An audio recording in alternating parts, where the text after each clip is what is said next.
Trem para o norte. O trem partiu de Oslo sob um céu cinza claro, daqueles que não ameaçam neve, mas também não prometem sol. Nina observava a paisagem pela janela embaçada enquanto o vagão silencioso deslizava para fora da estação central. As árvores cobertas de gelo passavam como sombras longas, e ela sentiu mais uma vez o peso familiar no peito, aquele vazio que já não sabia explicar direito. O estojo do violino repousava ao seu lado, fechado, como se fosse um objeto estranho, quase esquecido. Houve um tempo em que Nina não conseguia viajar sem tocá-lo durante o trajeto, aproveitando o balanço do trem para improvisar melodias suaves. Agora, o simples pensamento de abri-lo causava um incômodo, uma lembrança de tudo o que havia se perdido ao longo dos últimos anos. Ela estava indo para Bergen passar o Natal com a mãe, não por vontade, mas por obrigação, ou talvez por medo de passar mais um fim de ano sozinha em Oslo, cercada por aplausos que não aqueciam mais o coração. Do outro lado do vagão, Henrik ajeitava a gola do casaco enquanto observava os passageiros com curiosidade contida. Depois de 7 anos em Paris, aquele trem parecia uma cápsula do tempo. Os rostos, os sotaques, o silêncio respeitoso entre estranhos, tudo lhe lembrava que estava realmente voltando para casa. Paris lhe dera prestígio, estrelas em restaurantes, entrevistas e uma rotina frenética que o afastara das montanhas, do cheiro de pinheiros e da simplicidade das ceias natalinas norueguesas. Ele voltava sem saber exatamente se era uma despedida definitiva da França ou apenas uma pausa necessária. O trem avançava confiante pelas paisagens montanhosas quando, pouco depois do entardecer, um solavanco abrupto percorreu os vagões. As luzes piscaram uma vez, depois outra, até que o silêncio mecânico se impôs. Murmúrios surgiram. Pessoas se levantaram. O trem reduziu a velocidade até parar completamente em meio a uma estação pequena, quase invisível no mapa, cercada por montanhas brancas e uma floresta densa. A voz do condutor ecoou pelos alto-falantes, calma demais para a situação. Senhoras e senhores, pedimos paciência. Uma avalanche bloqueou os trilhos à frente. As equipes de resgate já foram acionadas, mas devido às condições climáticas precisaremos aguardar. A palavra aguardar pareceu ecoar no vagão como uma sentença. Horas se passaram. A neve começou a cair mais forte, cobrindo a estação como um manto espesso. O aquecimento do trem funcionava de forma irregular, e os funcionários decidiram concentrar os passageiros em 2 vagões mais próximos da lareira do vagão-restaurante, um luxo antigo que poucos trens ainda mantinham. Foi ali que Nina e Henrik se encontraram pela primeira vez. Ela estava sentada perto do fogo, mãos envoltas em uma caneca de chá, quando Henrik apareceu carregando uma caixa improvisada com mantimentos do restaurante do trem. Temos sopa, pão e... Ele fez uma pausa dramática. Chocolate quente suficiente para evitar um motim. Algumas pessoas riram. Nina ergueu o olhar, curiosa. Ele tinha um sorriso fácil, mas os olhos carregavam algo mais profundo, como se estivessem sempre analisando sabores invisíveis no ar. Você é o chefe? Alguém perguntou. Fui promovido por necessidade, respondeu. Sou Henrik. Nina hesitou. Mas quando ele se sentou à sua frente e lhe ofereceu um pedaço de pão ainda morno, algo se suavizou dentro dela. Nina, disse quase em sussurro. A conversa começou simples. De onde vinham? Para onde iam? Pequenos comentários sobre a ironia de ficar preso tão perto do Natal. Aos poucos, o círculo ao redor da lareira foi se formando. Histórias surgiram, risadas tímidas. Alguém começou a cantar uma canção antiga. Henrik improvisou uma sopa com ervas secas, legumes e especiarias que carregava sempre consigo. Um hábito adquirido em cozinhas imprevisíveis. Nina observava fascinada a forma como ele tratava os ingredientes, como se cada um tivesse uma história própria. Você cozinha como se estivesse compondo algo, ela comentou. Henrik sorriu, surpreso. E você observa como uma musicista, respondeu apontando para o estojo ao lado dela. O comentário fez Nina engolir em seco. Eu costumava tocar. Ele não insistiu. Apenas assentiu, respeitando o silêncio que se seguiu. A noite avançou. A neve do lado de fora tornava o mundo pequeno, limitado àquela estação esquecida. As luzes da lareira projetavam sombras dançantes nas paredes do vagão. Pela primeira vez em meses, Nina sentiu que o tempo havia desacelerado o suficiente para que ela pudesse respirar. Henrik contou sobre Paris, sobre a solidão disfarçada de glamour, sobre como sentia a falta do pão simples da infância e do cheiro de pinheiro queimando no inverno. Nina falou da música, dos palcos, da pressão, do momento exato em que o violino deixou de ser refúgio e passou a ser obrigação. Às vezes, ela disse, eu sinto que perdi algo que não sei como recuperar. Henrique a olhou com atenção sincera.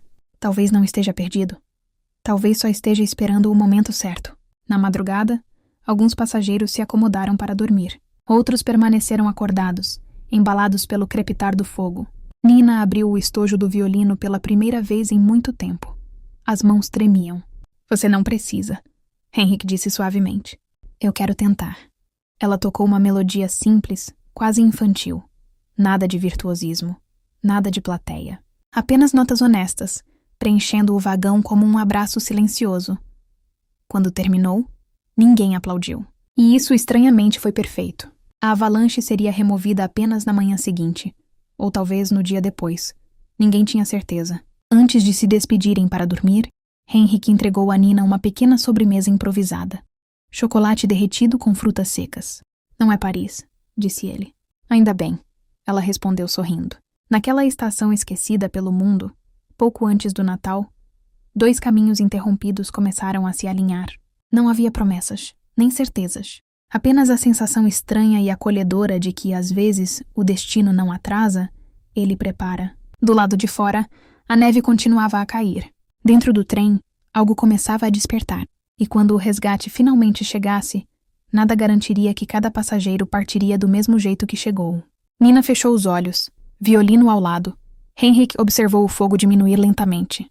O trem permanecia parado. A manhã chegou silenciosa, como se o mundo tivesse sido coberto por algodão.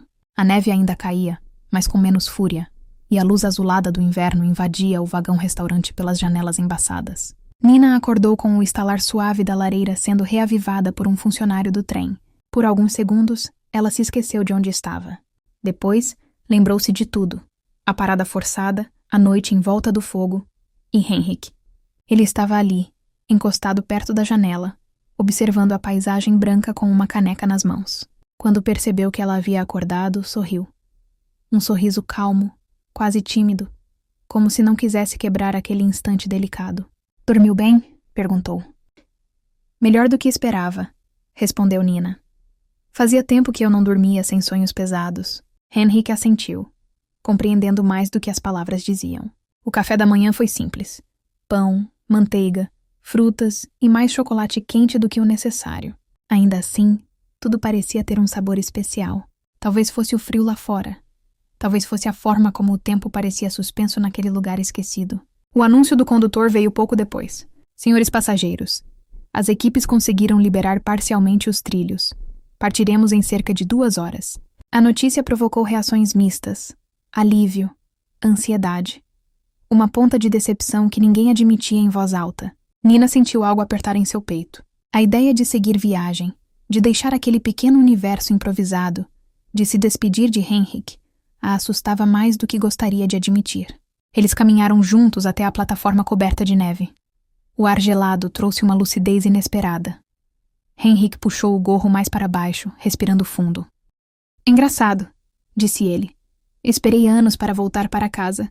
E agora sinto que algo importante pode ficar para trás. Nina apertou o estojo do violino contra o corpo. Eu vinha pensando... Começou hesitante. Se o trem não tivesse parado, eu continuaria fingindo que estava tudo bem. Talvez essa pausa tenha sido... necessária. Henrique a encarou com seriedade gentil. Às vezes, o mundo nos obriga a parar quando não sabemos como fazer isso sozinhos. Antes que qualquer um pudesse dizer mais, o condutor anunciou o embarque. O momento chegara. De volta ao vagão, Nina sentou-se perto da janela. A paisagem começou lentamente a se mover novamente. O trem avançava, cortando a neve, retomando seu caminho como se nada tivesse acontecido. Mas nada estava igual. Nina respirou fundo e abriu o estojo do violino. Desta vez, não havia medo. Apenas uma vontade tranquila de sentir as cordas sob os dedos. Ela começou a tocar. Não para os outros passageiros, não para o passado, mas para si mesma. A melodia era nova, imperfeita, viva. Henrique fechou os olhos por um instante, deixando que a música o atravessasse. Naquele som, ele reconheceu algo que também havia perdido em Paris.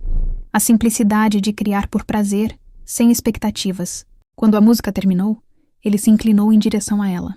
Nina, disse com cuidado. Quando chegarmos a Bergen, Eu vou seguir para o norte.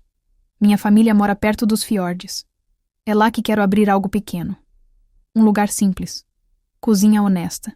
Ela o olhou, sentindo o coração bater mais rápido.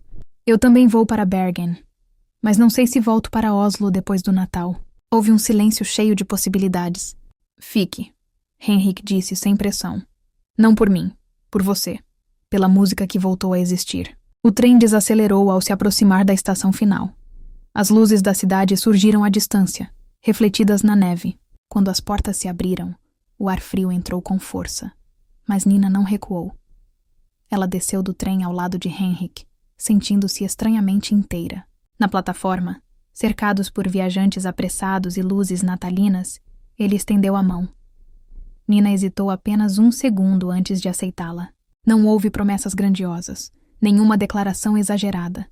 Apenas a certeza silenciosa de que aquele encontro não fora um acaso. Enquanto caminhavam juntos pela estação iluminada, Nina percebeu que o trem não havia parado apenas por causa da avalanche. Ele havia parado para que ela lembrasse quem era, e para que dois caminhos antes perdidos finalmente seguissem na mesma direção. Naquela noite, Bergen os recebeu coberta de neve e possibilidades. E o Natal, pela primeira vez em muito tempo, chegou exatamente no momento certo.